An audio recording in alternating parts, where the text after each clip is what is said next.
que usted pueda sentir que Dios está hablando a su vida, que este mensaje lo tome para usted, que este mensaje pueda ser de edificación para usted.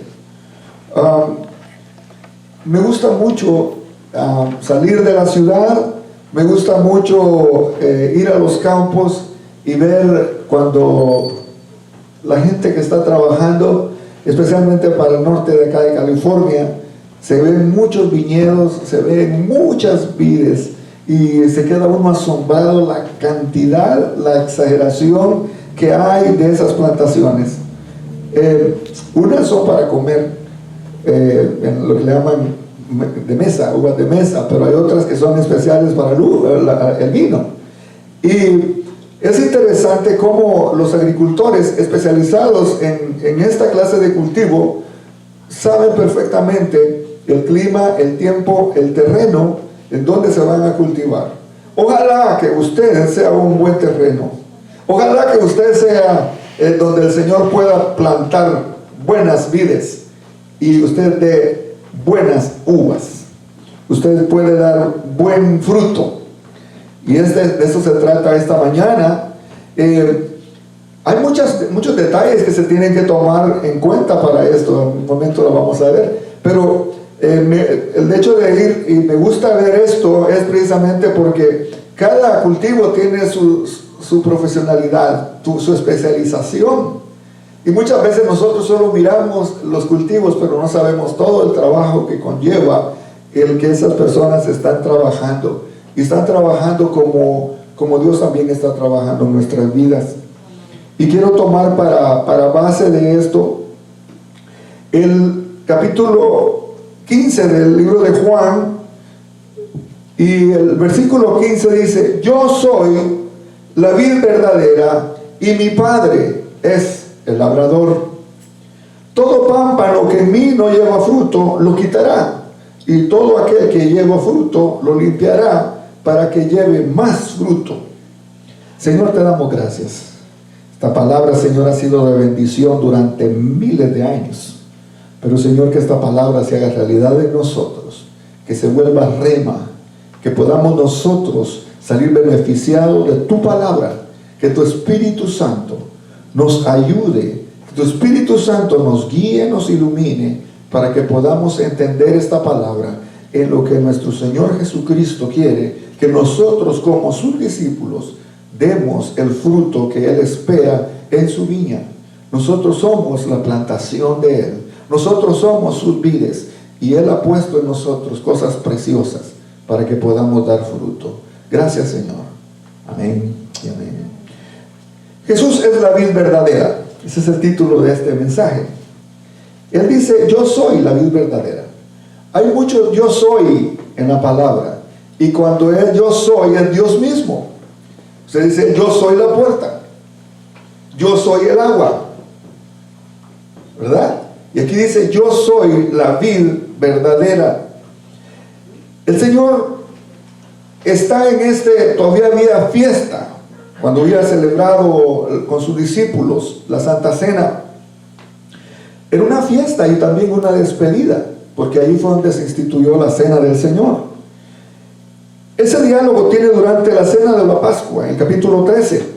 Da a conocer a sus discípulos algo importante, como la absoluta necesidad de permanecer unidos a Él.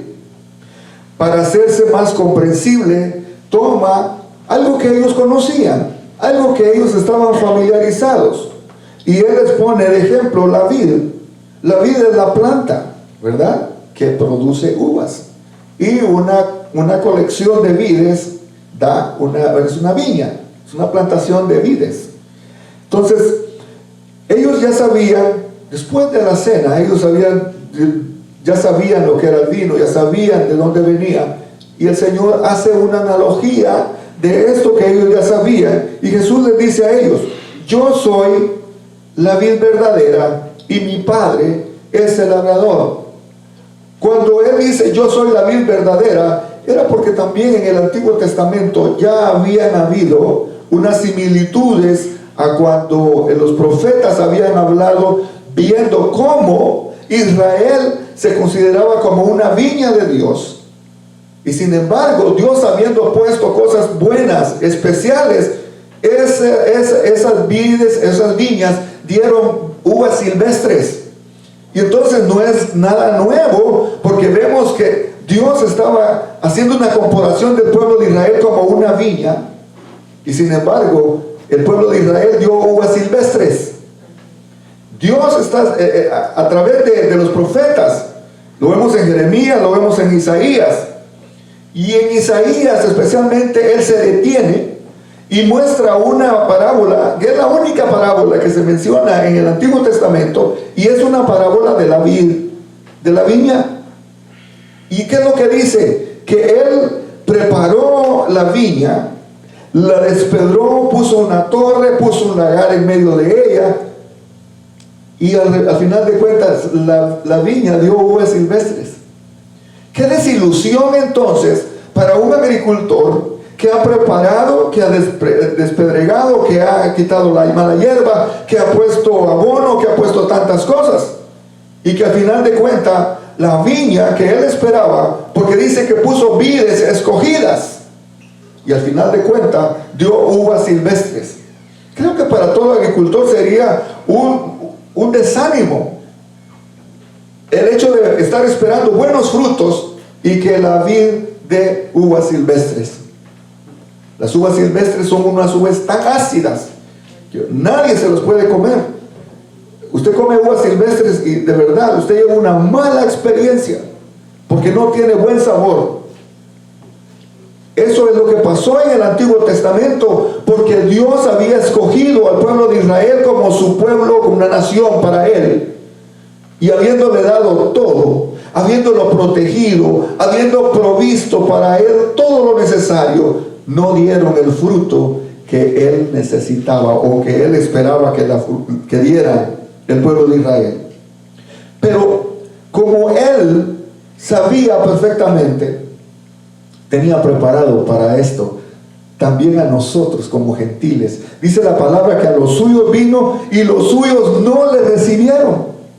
Y entonces nosotros como gentiles venimos a injertarnos. Él nos injerta en la vid verdadera. Y ahora nosotros que no éramos, ahora somos. Estamos injertados en la vid verdadera. Y por eso es que a través de la fe en nuestro Señor Jesucristo, el Señor nos ha injertado a los gentiles en la vid verdadera, que es su Hijo Jesucristo, por medio de la fe. Esto lo tenemos que entender y lo tenemos que creer con fe. Si usted puede decirle a su alma, esto es por fe, dígase usted mismo, yo estoy injertado en la vid verdadera por fe. Es por fe. No hay otra vid verdadera que pueda dar los frutos, porque Jesús está diciendo yo soy la vid verdadera. Es porque la vid que había sido en el Antiguo Testamento no había dado los frutos necesarios que Dios esperaba. Jesús entonces vino y él dio el fruto que el Padre esperaba, y por eso él es la vid verdadera. Entonces Dios a través de Jesús nos ha injertado, y entonces nosotros sabemos que el labrador es todavía Dios. Todavía Dios está labrando nuestra vida. Todavía Dios nos está cuidando. Todavía Dios nos está protegiendo. Nos está quitando lo que no sirve, porque Él sabe que nosotros somos especiales para Él, y en sus manos Él nos va a limpiar, nos va a cuidar para que no nos perdamos. La vid es el tronco. Ahora están las ramas que se conocen como sarmientos, ¿verdad? Nosotros, si el tronco es nuestro Señor Jesucristo, y nosotros, cada uno de cristianos, somos sarmientos, somos ramas, somos nosotros los que vamos a tener que dar los frutos. El tronco no da fruto, son las ramas las que dan los frutos. Y entonces, si nosotros damos fruto, hermano, el Señor va a estar diciendo, bueno, eso es lo que supuestamente tenemos que hacer. Jesús hace una advertencia a sus discípulos y le dice, todo pámpano que en mí no lleva fruto, oiga, lo quitará. Quiere decir que corremos el riesgo de que si nosotros no estamos dando el fruto, a veces no es necesario que Él nos quite, sino que nosotros nos quitamos del plan de Dios. Dios no está quitando a nadie, pero uno muchas veces con su actitud, Dios quiere corregirnos, Dios quiere que nosotros de alguna manera cuando nos viene a podar, Señor, que duele mucho esto, ¿y por qué solo a mí me poda y a fulano y tal no?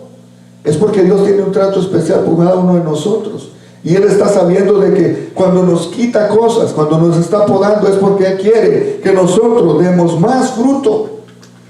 Entonces es importante que entendamos esta parte. La rama que da fruto es limpiada para que lleve un fruto abundante y mejor. El Señor dice a sus discípulos que su palabra es el instrumento para limpiar diariamente los sarmientos, diariamente para limpiar las ramas que están unidas a la vid, para que lleven más fruto. En Salmo 119 dice: ¿con qué limpiará el joven su camino? Con guardar su palabra. Nosotros, a través de la palabra del Señor, Él nos está limpiando para que demos más fruto. Pero si no nos conectamos a la palabra de Dios, entonces nosotros, por eso es que muchas veces tal vez Dios no puede limpiar nuestra rama, porque nosotros no estamos leyendo su palabra. Tal vez estamos leyendo mil y unas cosas, pero no estamos leyendo su palabra. Es a través de su palabra que Dios nos limpia. Es a través de la palabra que el Señor nos corrige, nos instruye, nos enseña, nos redarguye. Por eso es importante que leamos la palabra. Y lo dice: ¿con qué limpiará el joven? ¿Con qué limpiará el anciano? ¿Con qué limpiará el niño? ¿Con qué limpiará el adulto su camino? Con limpiar o con guardar su palabra. Guardando la palabra. Y todavía el otro versículo dice: en mi corazón he guardado tus dichos para no pecar contra ti. Si no tenemos en nuestro corazón los dichos del Señor, no tenemos en nuestro corazón los mandamientos de Dios, por eso es que muchas veces pecamos. Jesús, acercándose más a la propia realidad de sus discípulos, les hace ver que Él mismo es la vid y ellos la vid. Están en la vid como los sarmientos o las ramas. Es absolutamente importante de que los sarmientos estén unidos a la vid. Inmediatamente se corta la rama, se seca, porque no hay una unidad. No hay donde le esté pasando la savia a la rama. Si se cortan los sarmientos, se secan. Si no hay unidad a la vid, se seca. Entonces, el sarmiento no puede llevar fruto por sí mismo. Si no está unido a la vid, se seca. Entonces, nosotros sin Cristo no podemos hacer. Dice: sin mí nada podéis hacer. No podemos ni tener vida, mucho menos dar fruto. Ahora me detengo un poquito. ¿Por qué usted a veces se siente muy seco? ¿Por qué a veces usted siente que no hay vida? La respuesta es obvia. ¿Será que nos estamos alejando nosotros? Nosotros nos estamos aislando del tronco que es el que nos da la vida. ¿Será que la palabra de Dios ya no está haciendo para nosotros el agua de vida? ¿Será que nosotros estamos tan distanciados que dicen: Señor, ya no te siento, ¿dónde estás? Y el Señor le dice: si yo no me he movido, aquí he estado siempre. El que se ha ido eres tú, ¿dónde andas? Y nos pasa como la de Adán, ¿verdad? Adán, ¿dónde estás? Dice que Dios siempre iba al huerto y tenía esa intimidad y esa comunicación con el hombre. Y esa vez Adán no era Dios, era él que se había escondido. Muchas veces nos puede decir lo mismo: ¿dónde estás? Por eso es que muchas veces uno se siente seco, se siente que no hay vida. Pero es necesario que entonces nos unamos, que nosotros nos apeguemos a la palabra del Señor, para que nos dé esa vida que necesitamos. Podemos muchas veces querer producir esos frutos en nuestra fuerza. Queremos producir todo eso en lo que conozco, en lo que yo sé, en la ciencia y en tanto conocimiento. Pero lo que es de Dios solo se puede dar a través de Jesucristo. La única vida verdadera es Cristo. Los frutos del hombre entonces serían religiosos nada más. Sería una apariencia, pero no es lo que Dios está produciendo en uno, sino que lo que uno sabe. Eso no es fruto de Dios. Eso no es fruto de Cristo. En el Antiguo Testamento, si usted ve, el hombre a través de muchos ritos quería dar frutos. El hombre a través de muchos ritos religiosos, y hasta la fecha, tanto rito, pero muy poco fruto de parte de Dios. El fruto que Dios va a dar en nosotros va a ser un fruto delicioso, un fruto que todos lo quieren probar, todos quieren disfrutar de ese fruto. Sin embargo, el creyente sabe por su propia vida que todo fruto que se da proviene de esa vid verdadera que es Cristo. Y por Cristo y en Cristo se dan los frutos. El Espíritu Santo entonces comenzará, si estamos en una perfecta comunión con la vid verdadera, entonces se va a dar el fruto del amor, gozo, paz, paciencia, benignidad, bondad, fe, mansedumbre y templanza, según Gálatas 5, 22, 23. Esos frutos los da el Espíritu Santo. Esos frutos los da a través del Espíritu Santo, a través de nuestra vida. El Espíritu Santo comienza a desarrollar esos frutos. Nosotros esos frutos no los podemos producir, porque en Gálatas 5, también en el mismo capítulo, él está diciendo cuáles son los frutos que nosotros como naturaleza humana podemos producir. ¿Y qué es lo que dice esto? Por tanto, sin Cristo el hombre no es capaz, ni tiene la fuerza, ni la capacidad de llevar fruto por sí mismo. Lo que nosotros podemos producir en nuestra naturaleza es adulterio, fornicación, inmundicia, idolatría, hechicerías, enemistades, iras, contiendas, disensiones, homicidios, borracheras. Estoy de acuerdo con Gálatas 5:19. Por eso, si usted mira muchos de estos frutos, es porque la gente todavía está haciendo los frutos en la carne. El Espíritu Santo todavía no ha tomado control de esa vida, y como no ha tomado control, no puede producir los frutos. Es fácil entonces darnos cuenta cuando una persona está completamente entregada a Dios a través de Jesucristo, porque el Espíritu Santo comienza a dar esos frutos. Ahora, haciéndonos un examen o inspeccionándonos nosotros podemos darnos cuenta si todavía la ira nos gana. Y este mensaje es bien confrontativo. Si todavía soy peleonero, si todavía soy celoso,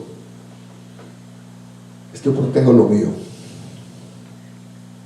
Si todavía hay celos, todavía hay contiendas, todavía hay murmuración y todavía hay chisme, tenga cuidado, porque el Espíritu Santo todavía no está dando fruto. Y su carne tiene mucho, todavía está muy fuerte. El Espíritu Santo tiene que dar estos frutos en nosotros. Es el Espíritu Santo que los da.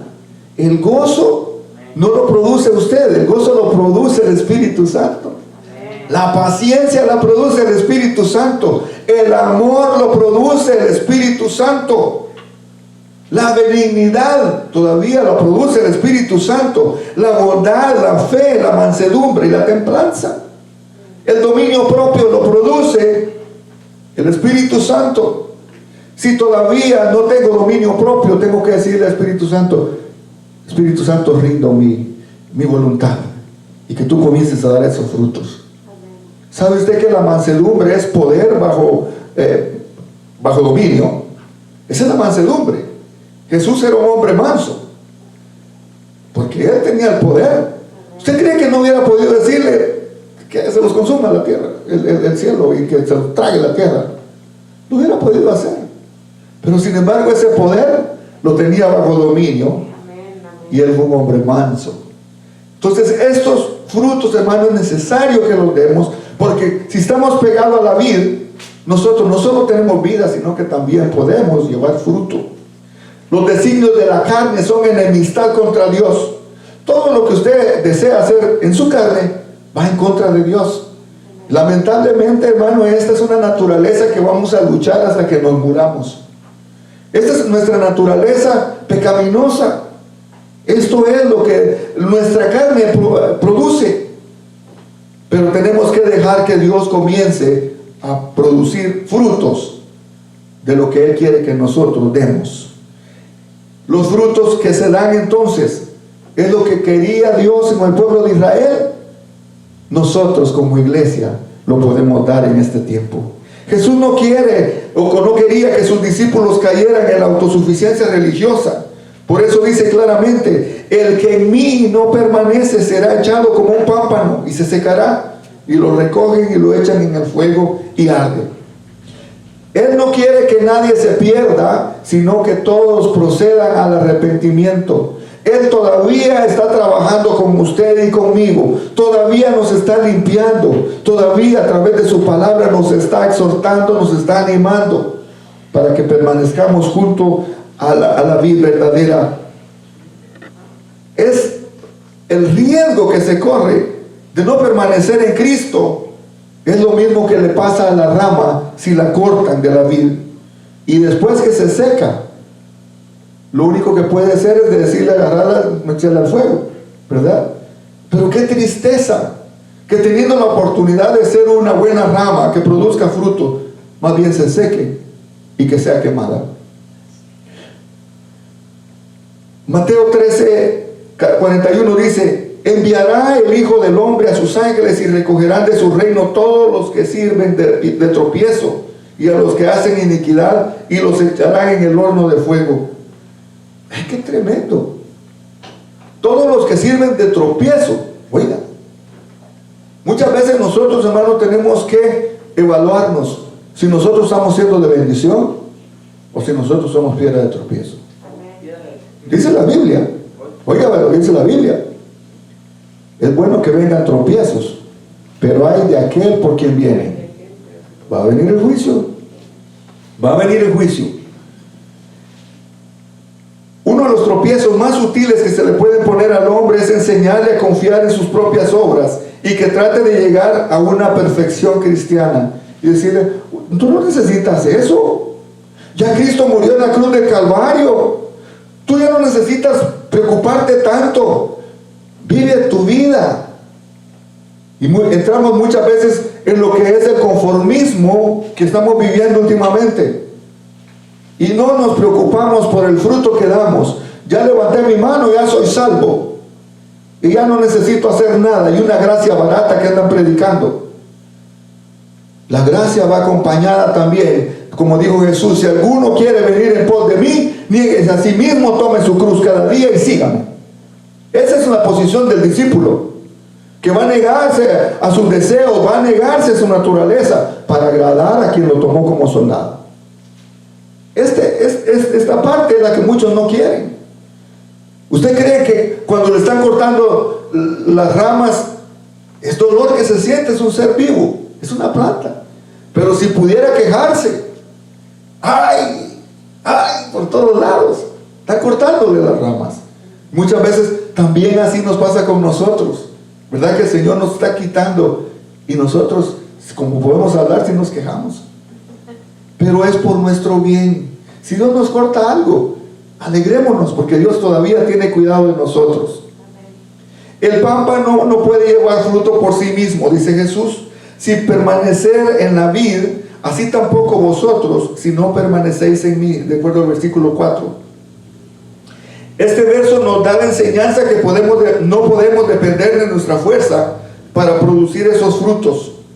Y dice en el verso 8: en esto es glorificado mi Padre, en que llevéis mucho fruto y seáis así mis discípulos. Quiere decir que el que no está dando frutos, así de simple, no es. Oiga, que el que no está dando frutos no es discípulo de Cristo. Lo dice la palabra. Se lo repito. El verso 8 dice: y en esto es glorificado mi Padre, que llevéis mucho fruto y seáis así mis discípulos. Quiere decir que el que no está dando frutos, hermano, tiene que tener cuidado y tiene que examinarse. ¿Qué área es donde Dios quiere que dé frutos? Usted sabrá lo que el Señor le está demandando. El resultado de esta permanencia en Cristo son los frutos que se dan en el creyente, y a la vez el medio más eficaz para que el Padre de nuestro Señor Jesucristo y Padre nuestro sea glorificado, confirmándose así los frutos que somos discípulos de Cristo. En cuanto más frutos demos de Dios, la gente va a decir: wow, esta persona es diferente, tiene algo diferente, porque por los frutos los conoceréis. Fíjense que hay algo interesante en cuando se cortan, cuando están haciendo la limpia de la vid. Se dice que son 2 ramas para un lado, 2 ramas para el otro lado, pero dejan una que no se corta, sino que la dejan por si una se echa a perder, esa otra la tienen como extra. Y a mí me llamaba mucho la atención al estar viendo este reportaje, porque es una persona especializada en el cultivo de la vid, y dice que cuando esas ramas son cuidadas, son podadas, dejan una que sería una extra. ¿Sabe por qué? Y Dios hace lo mismo en su iglesia, porque muchas veces hay ramas que le están dando la oportunidad y no quieren, se secan, pero viene otra rama y toma el lugar, para que siempre haya cultivo, siempre haya cosecha. Por eso la iglesia, hermano, nadie es indispensable. Sí somos necesarios, pero indispensables no. Si usted no está dando los frutos, Dios va a traer a otras personas, y esas personas van a dar el fruto que el Señor necesita que den. Así que es interesante cómo Dios puede prepararnos a nosotros. Dios entonces no está tan interesado en nosotros estar con a nuestra propia naturaleza queriendo producir estos frutos. Esos frutos salen naturales. Esos frutos salen porque es la naturaleza de la planta, y se van a dar esos frutos cuando estamos conectados con Dios. Así que la gloria es para Jesucristo, porque Él dice que ni aún Él la gloria se la da a sí mismo, sino que se la da al Padre. Nosotros en lo que hagamos, en lo que digamos, que le demos la gloria a Dios, porque Él se la merece. Es necesario examinarnos a nosotros mismos si estamos en la fe, porque a veces pasamos por alto las advertencias del Señor, y uno de esos es que os améis unos a otros como yo os he mandado. Y en esto me detengo. Hay gente que se toma el lugar del Espíritu Santo y dice: ay, esta rama hay que cortarla. ¿Y quién lo puso a usted, el labrador? ¿Verdad? Es Dios el labrador. Dejemos que Él haga su trabajo. Dejemos que Él sabe. Es muy posible que se vea toda seca la rama, pero viene Él y con su cuidado la poda, la cuida, y entonces comienza a dar fruto. Porque muchas veces, si uno no sabe, uno va a cortar. Y por esto es que tenemos que tener cuidado. Nosotros no somos jueces de nuestros hermanos. Dejemos que el Espíritu Santo sea el que venga a cuidar la vida, porque somos viña de Él. Entonces, lo que Él nos manda es que nos amemos unos a otros. Ya viéndolo como iglesia, nosotros tenemos que amarnos unos a otros, no porque seamos perfectos, sino que porque necesitamos el amor unos de otros. Una característica que tenía la iglesia del primer siglo es que dice que los que no eran cristianos decían: mire cómo se aman. ¿Pudiera decir la gente de este tiempo: mire cómo se aman? Cuando nosotros agarramos los altares y agarramos los medios sociales y estamos tirándole un montón de basura, hablando de las personas, hablando de las iglesias, hablando de los pastores, de miembros. Hermano, tomo este tiempo para decirle: predique de Cristo, prediquemos de Cristo, del amor de Dios. No estamos en representación de ningún partido político. Nosotros estamos en representación de un reino más poderoso, de un reino que nunca ha fallado ni va a fallar. Los presidentes van y vienen, y como me dijo una persona: si tengo que ir a trabajar todavía, no me importa quién quedó de presidente. Oremos por los que están en eminencia, Es responsabilidad de la iglesia de que oremos por las personas que están en autoridad. Defendamos la causa de Cristo. Nuestro deber es orar. Si no le gustó que quedó el presidente, es su problema. Ore por él. Porque tal vez es lo que Dios necesita antes de querer complacernos. Le hago una pregunta. ¿Será que entonces Dios no se escuchó al que no ganó? ¿A qué Dios le estaba orando entonces? Dios hace su voluntad y la hace como Él quiere. Amén. Quiera o no quiera usted, le guste o no le guste, Él es en su soberanía. Él ha puesto a quien Él ha querido. Y tal vez esto nos sirva para nosotros, para depender más de Dios y no poner nuestra mirada en ningún hombre. La Biblia dice, maldito el hombre que confía en otro hombre. Confiemos en que Dios va a hacer su voluntad a su tiempo y usando a personas tal vez que no nos caen bien para moldarnos a nosotros. Y que podamos tener una vida ejemplar y dar frutos dignos de arrepentimiento. Si nosotros estamos con Cristo, tenemos que dar frutos de Cristo. Ya es tiempo que comencemos a dar frutos dignos de cristianos. Que no estemos usando los medios sociales para insultarnos entre cristianos y el diablo riéndose de los cristianos diciendo, miren cómo los tengo. ¡Qué vergüenza! Y si algún pastor nos está escuchando, no me importa.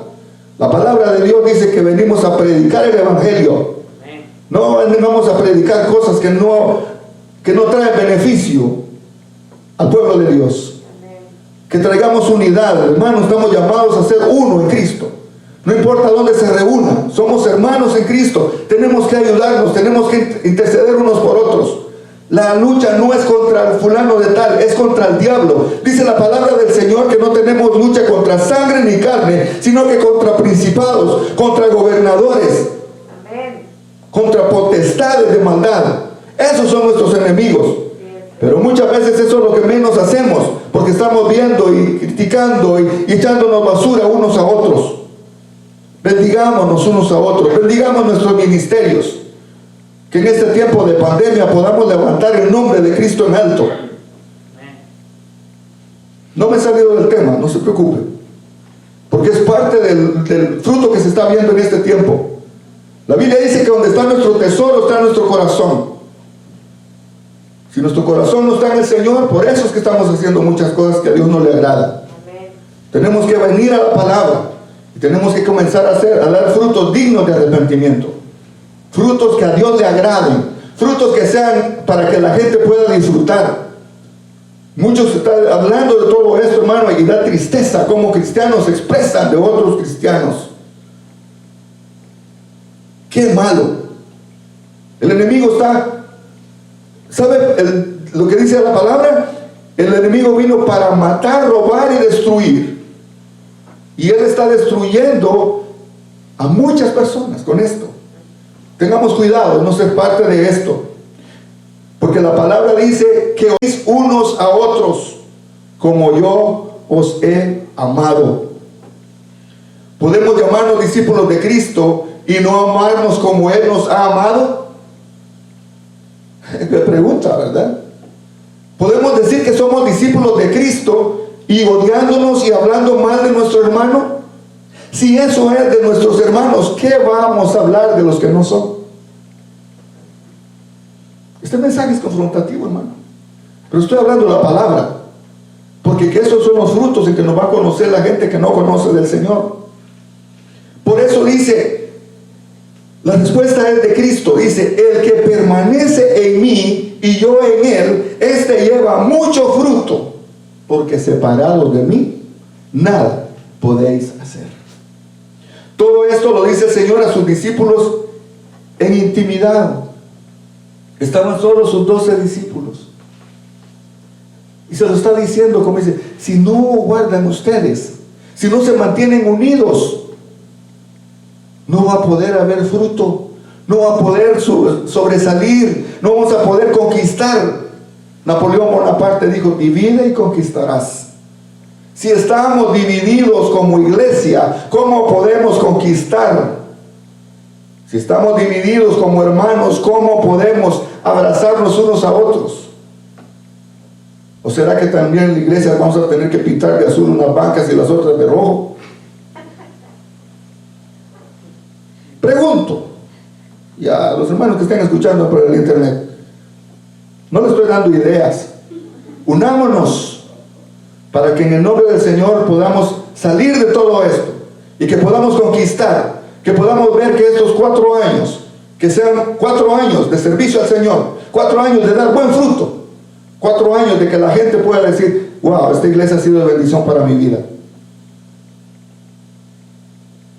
Es necesario permanecer en su palabra sin añadir o quitar, ni mucho menos cambiarla por una tradición acomodada a las costumbres de los pueblos. La misma palabra lo dice: las costumbres de todos los pueblos son vanidad, según Jeremías 10:3. No podemos acomodar la palabra a la cultura. Que la gente se acostumbre a la palabra, no la palabra a la cultura. La Biblia no es un libro de ética, no es un libro de sugerencias, es un libro de mandamientos. La ética ha cambiado con el pasar del tiempo. La ética que antes, hace unos años, algo era malo, ahorita es bueno. Eso no quiere decir que la palabra lo apruebe. Mientras la palabra lo condene, sigue siendo pecado. La Biblia no es un libro de ética, es un libro de principios, es un libro de valores que nos va a ayudar a sobresalir y que podamos llegar bien, a nuestro destino.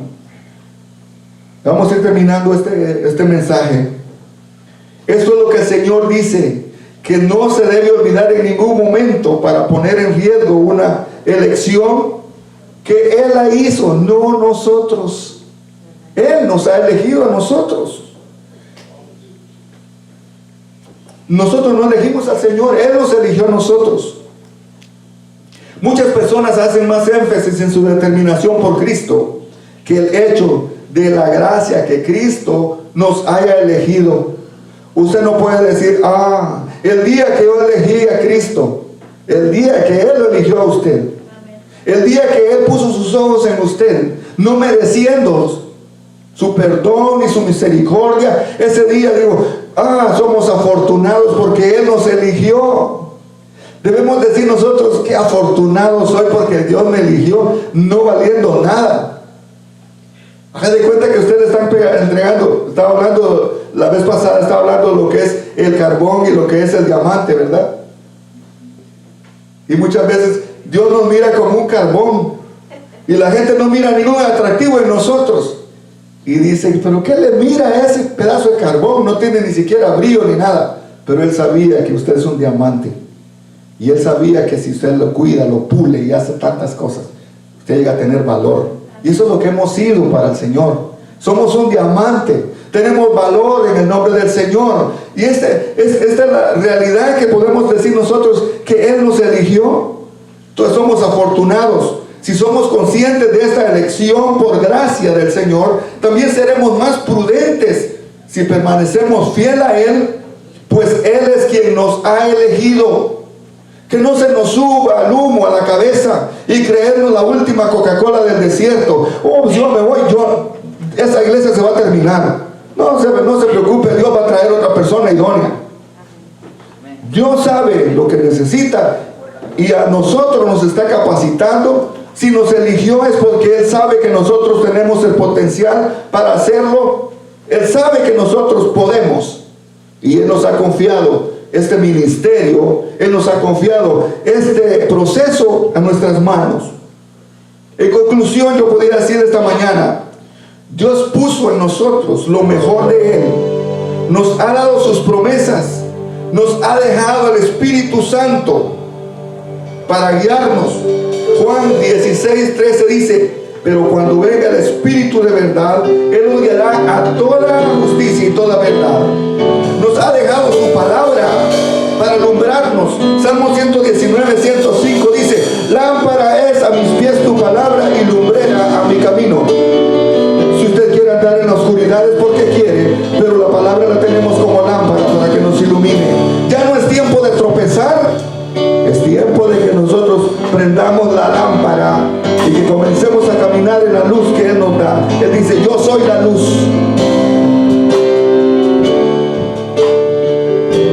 También nos ha dado la promesa que cuando hagamos nuestra parte y demos frutos, también le podamos pedir. Dice Él: no me elegisteis vosotros a mí, sino que yo os elegí a vosotros y os he puesto para que llevéis fruto y vuestro fruto permanezca, para que todo lo que pidieres al Padre en mi nombre, Él os lo dé. Con esta promesa, entonces, estamos seguros que Dios cumplirá su propósito en nuestra vida y podemos disfrutar de una vida llena del Espíritu Santo, confiados que está a nuestro lado, sabiendo que no estamos solos y teniendo la certeza que dice que cuando nosotros demos frutos, todo lo que le pidiéramos al Padre, en el nombre de Jesús lo recibiremos. ¿Qué es lo que usted le está pidiendo al Señor? ¿Qué es lo que usted le está diciendo? Señor, dame esto, dame lo otro. Es tiempo entonces que usted comience a hacer su parte, comience a dar frutos, para que usted le pueda pedir al Padre, porque dice: para que todo lo que pidieres al Padre en mi nombre. Ese es un requisito, que demos frutos y después podemos pedirle al Padre en su nombre, y dice: Él os lo dé. Yo no sé cuántas cosas usted está pidiendo al Señor, pero dice: deleítate a sí mismo en Jehová y Él concederá las peticiones de tu corazón. Entonces no estamos solos. Usted es una vid en las manos del Señor. Usted está pegado. Usted es una rama. Es un representante del reino de los cielos aquí en la tierra. Usted es un embajador, es una persona especial. Comience a dar entonces. Comience a comportarse. Comience a comportarse como un verdadero embajador de Cristo. Comience a dar frutos y Dios le va a conceder las peticiones de su corazón. Porque dice que lo que le pidiera al Padre le va a dar. No está especificando. Lo único que Él quiere es que nosotros demos fruto. Si usted siente que se está marchitando, si usted siente que su vida no tiene esa riqueza, no tiene esa abundancia, esta mañana le hago una invitación para que usted le diga al Señor que te necesito. Espíritu Santo, llena mi vida. Espíritu Santo, llena mi corazón. Toda tristeza, toda ansiedad, toda depresión, todo dolor, toda raíz de amargura, toda falta de perdón, que el Señor pueda sanar nuestro corazón y que el Espíritu Santo comience a dar frutos y que comience la gente a ver el cambio en nuestra vida, porque cuando nosotros nos ponemos en las manos de Dios, Dios trabaja. Entregue esas áreas en las manos del Señor y Él comenzará a cambiar su vida.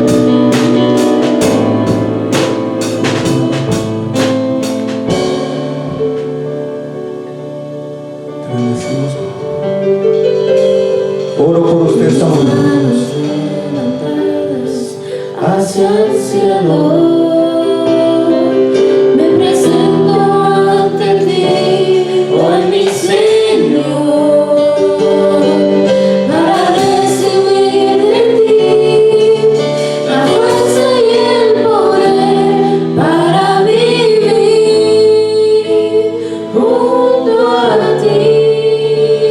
Levante sus manos y Mis dígale: manos levantadas hacia el cielo, me presento ante ti, hoy mi Señor, para recibir de ti la fuerza y el poder para vivir junto a ti. Llenas hoy mi corazón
porque Él dijo, clama a mí y yo te responderé y te enseñaré cosas grandes y ocultas que tú no conoces. La actitud de humillarnos delante de Él, la actitud de depender de Dios tiene que ser constante, tiene que ser en nuestra vida un hábito para que Dios pueda poner su misericordia, su gracia, su bondad en nosotros.